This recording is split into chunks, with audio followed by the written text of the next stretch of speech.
Secondo lei come si risolverà questo scontro tra Tosi e Zaia? C'è veramente il rischio che questo comprometta la campagna elettorale della Lega, del centrodestra in Veneto? Ma io sono convinto di no, perché sono due persone estremamente intelligenti che sanno bene le loro funzioni, sanno bene far politica, sono due leader e credo che all'interno di un movimento importante qual è la Lega Nord, Liga Veneta, trovare un'intesa sarà determinante per un grande successo che sicuramente arriverà con la riconferma del governatore Luca Zaia. La stampa ha enfatizzato tantissimo questa dimensione diversa di idee.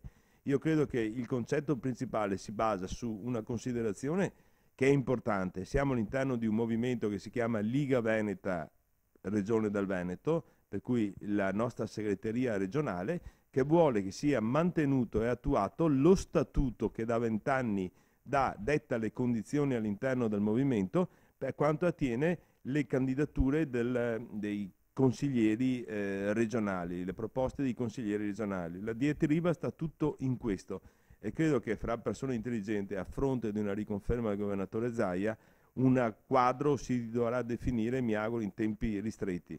Sono due leader importanti, la Liga Veneta, Lega Nord ha bisogno di entrambi questi leader. Però sono volate parole grosse.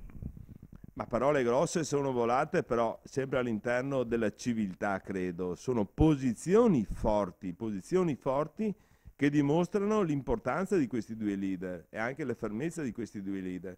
L'importante è che questo confronto non si trasformi in personalismi, perché poi i personalismi diventano difficili da redimere. Allora l'obiettivo è che si incontrino, che ci sia una riappacificazione tra le parti, nel rispetto di quelle che sono le condizioni di un movimento. È un movimento che ha uno statuto, lo statuto deve essere applicato perché non possiamo generare movimenti personali all'interno, soprattutto in questo momento difficile politico. E l'intervento dei Salvini come lo giudica?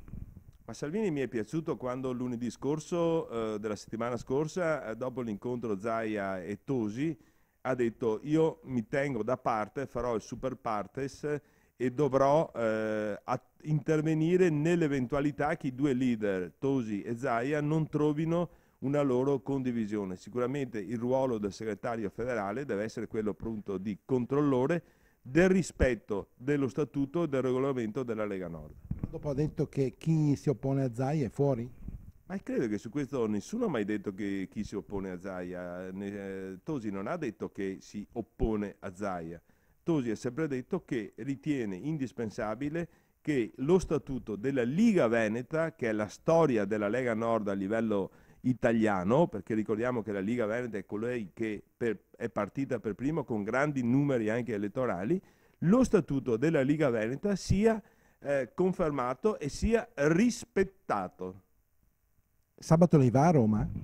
Assolutamente sì, partiamo con gli amici della sezione di Mogliano Veneto che sempre presenti alle manifestazioni della Lega, noi andremo a Roma e credo che ci arrivi, come è confermato anche mediaticamente, il nostro segretario nazionale Flavio Tosi.